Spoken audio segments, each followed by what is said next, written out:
আর এবার যে খবরের দিকে নজর রাখবো, ছেলেকে খুন বাবার। বেনিয়াপুকুরে ছেলেকে খুন করলো বাবা, চাঞ্চল্যকর অভিযোগ। ছেলেকে খুন করলো বাবা, আর ছেলেকে খুনের পরেই পলাতক সেই বাবা। বেনিয়াপুকুরের ঘটনা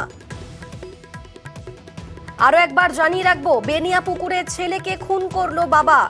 ছেলেকে খুনের অভিযোগ উঠছে বাবার বিরুদ্ধে, আর ছেলেকে খুনের পরেই পলাতক রয়েছেন বাবা, এমনটাই খবর পাওয়া যাচ্ছে। আমাদের সঙ্গে রয়েছেন প্রতিনিধি রৌনক।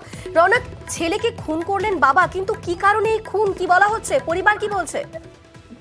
দেখো, যেটা জানা যাচ্ছে গতকাল রাত 8:30 নাগাদ পারিবারিক কিছু ঝামেলার জেরে ছেলের সঙ্গে বাবার বাক বিতণ্ডা বাঁধে, এবং তারপরেই যারা প্রতিবেশীরা এবং যারা প্রত্যক্ষদর্শী ছিলেন তারা জানাচ্ছে যে একদম বাড়ির বাইরে যে বারান্দা, সেই বারান্দায় রক্তাক্ত অবস্থায় পড়ে থাকতে দেখা যায় ছেলের, অর্থাৎ যার হত্যা হয়েছে রোশন থাপাকে, এবং তারপর থেকেই তার বাবা রমেশ থাপা কিন্তু পলাতক। যেটা জানা যাচ্ছে এর আগেও বহুবার এই বাবা এবং ছেলের মধ্যে ঝামেলা বাঁধত, কিন্তু আশেপাশের যারা ছিলেন তারা গিয়ে থামাতে গতকাল যেহেতু এলাকায় কেউ না থাকায় তার কারণেই এই বিবাদ ঘটে, এবং এতটাই পরিণতি যে নিজের ছেলেকে একেবারে ছুরির আঘাতে তাকে কিন্তু খুন করেন তার বাবা, এবং তারপর থেকেই তিনি পলাতক হয়েছেন। যদি পুলিশের তরফ থেকে পুরো বিষয়টি খতিয়ে দেখা হচ্ছে, তদন্ত করা হচ্ছে, এবং আশেপাশে যে কটি বাড়ি রয়েছে সেখানে সিসিটিভি ফুটেজে দেখা হচ্ছে। কারণ সেই সময় যেহেতু কোনো প্রত্যক্ষদর্শী ছিলেন না, পাশে তারা অনুষ্ঠানে গেছিলেন এমনটাই তারা দাবি করছেন, সেই কারণেই কিন্তু পুলিশ তদন্ত করে দেখছে যে ঠিক কি ঘটনা ঘটেছিল এবং কোথায় তাকে হত্যা করা হয়। কিন্তু তিনি তাকে উদ্ধার করেছিল এই রোশন পাপাকে, তখন তাকে উত্তপ্ত অবস্থায় পড়ে থাকতে দেখে বারান্দাতে, এবং সেখান থেকেই পাশেই চিত্তরঞ্জন মেডিকেল কলেজ হাসপাতালে নিয়ে যাওয়া হয়, এবং তার কিছুক্ষণ পরেই তাকে কিন্তু মৃত বলে হাসপাতালের তরফ থেকে ঘোষণা করে দেওয়া হয়। এবং এই যে তদন্ত, কেন খুন করা হলো বা কি এমন ঘটনা ঘটলো যে নিজের ছেলেকে খুন করতে হলো, এই বিষয়ে কিন্তু গোটা বেনিয়াপুকুর থানার পুলিশ তদন্ত নেমেছে, এবং আশেপাশে এলাকা যারা রয়েছে তাদের সঙ্গে কথা বলছেন। অন্যদিকে সিসিটিভি ফুটেজ দেখা হচ্ছে যে গতকাল ঠিক 8:30-টার সময় কি এমন ঘটনা ঘটেছে যার এই চরম পরিণতি দেখতে হলো গোটা এলাকাবাসীকে। বেশ। उसका मौसी दौड़ के वहाँ चली गई। तो हम लोग नहीं, हमारा थोड़ा तबीयत नहीं ठीक था तो हम बैठ के थे, नहीं उठ सके। फिर एक औरत थी, वो भी दौड़ के चली गई। बाद में हम यहाँ से उठ के गए। वहाँ जब उठ के गए तो देख रहा कि खून खून पथार। हम वहाँ खून के बर्दाश्त नहीं दे करके हम दौड़ के बाहर आ गए। इससे हम नहीं बता सकते बेटा, नहीं कुछ नहीं, माइक चल रहा था, गाना हो रहा था, नहीं हम लोग ये सुनता तो ऐसा कांड होता ही नहीं।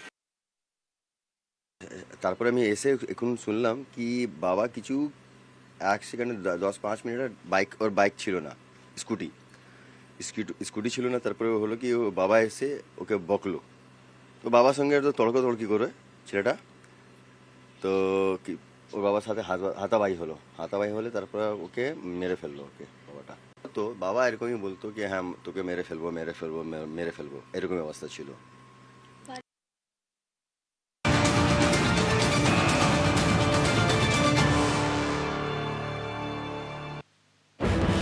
সোনারপুরে আক্রান্ত চাকরি প্রার্থীদের কনভেনার দেবাশিস বিশ্বাস। বাড়ির সামনে দেবাশিস বিশ্বাসের ওপর হামলার অভিযোগ উঠছে, ধারালো অস্ত্র দিয়ে হামলার অভিযোগ উঠছে। আক্রান্ত হয়েছেন চাকরি প্রার্থীদের কনভেনার দেবাশিস বিশ্বাস। আমাদের সঙ্গে রয়েছেন প্রতিনিধি অর্পণ। কারা সেই হামলা চালালো এবং কেনই বা হামলা করা হলো, কি খবর পাওয়া যাচ্ছে? দেখো, রাতের অন্ধকারে এই হামলা চালানো হয়েছে বলে এখনো পর্যন্ত দেবাশিস জানিয়েছেন। যখন তাদের অন্যান্য চাকরি প্রার্থী যারা রয়েছেন 2009 সালের যারা চাকরি প্রার্থী যারা এখনো পর্যন্ত চাকরি পাননি, তাদের জন্য যা আন্দোলন চলছে সেই আন্দোলন নিয়েই একটা গুগল মিটে তাদের মিটিং চলছিল, তখনই রাতের অন্ধকারে পিছন থেকে তার উপরে হামলা চালানো হয়। তার গলাতে আঘাতের চিহ্ন রয়েছে। তিনি জানাচ্ছেন যে ধারালো কিছু অস্ত্র নিয়ে তার উপরে হামলা চালানো হয়, কোনো ক্রমে নিজেকে বাঁচিয়েছেন।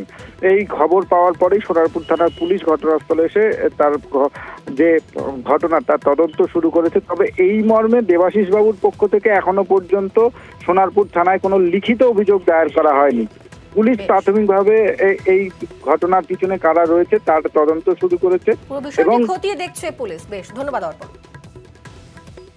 দেখুন, কালকে আমি বাড়ির বাইরে দাঁড়িয়েছিলাম, আমাদের ফোন কনফারেন্সে ছিলাম।